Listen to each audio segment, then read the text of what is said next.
This is a short video about student loan debt. Did you know that student loan debt has reached a crisis point in this country? This consumer debt is more than 1.2 trillion. That is a T, trillion, which is similar to the gross national income of the Ukraine, Poland, and Norway combined. The amount of this debt exceeds other consumer debts. I'm talking about things like credit card debt and automobile loans. Now, there's a considerable history of how and why these federally guaranteed educational loans are so high, and why the default and delinquency rates are significantly higher than other unsecured obligations. Did you know that less than 50% of the existing educational loans are being paid according to their original terms? And more than 40% are in default or delinquent. In the 30 years I have been practicing law, I have watched as this situation has gotten more difficult and more of a problem over time.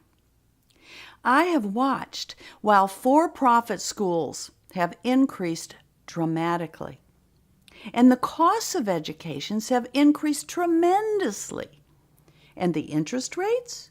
The interest rates on student loans are significantly higher than on other unsecured loans. Because of this situation, the group I work with, the Institute for Peaceful Solutions, is creating a course. Generally, the course is going to be for lawyers and for the lawyers' staff who are helping student loan borrowers. But I believe it's important that we as consumers also become very well educated. We have to be educated before we start taking out these loans and when we're on the hook for paying them back.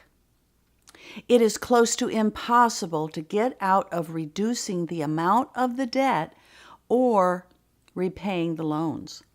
And this has to do with our United States Congress, which is the group that is passing the laws that affect all the things that I've just mentioned.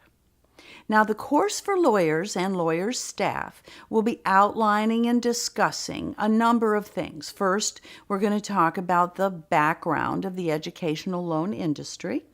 We'll talk about programs that are available to student borrowers and identify some of the options that are based on current federal law. Mostly these are administrative remedies at this time. Some of the practical aspects of dealing with student loans are repayment plans, deferment, forbearance, loan rehabilitation, compromise and settlement agreements, and disability.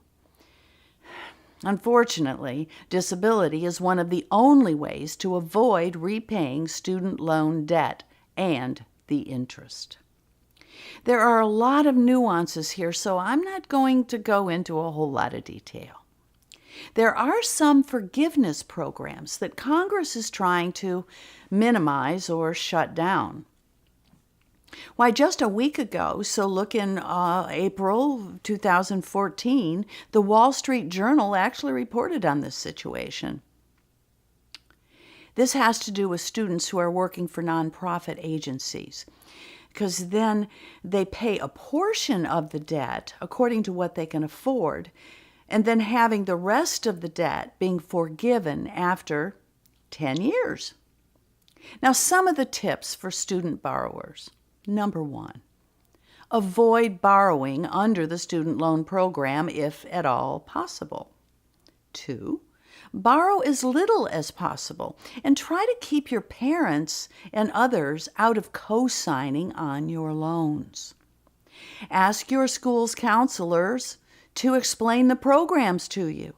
Have them explain how they work, including when do you begin to pay back the loan, and when does the interest start to run on the debt, and what happens if you can't make the payment. And then, Investigate. Make sure they're telling you the truth. They may not be lying to you, but, well, they may not know. And pay attention. Pay attention to Congress. Federally guaranteed student loan debts are their babies. I'm going to be going to a special symposium on this student loan matter in Washington, D.C. at the end of May 2014. This symposium is at Georgetown University.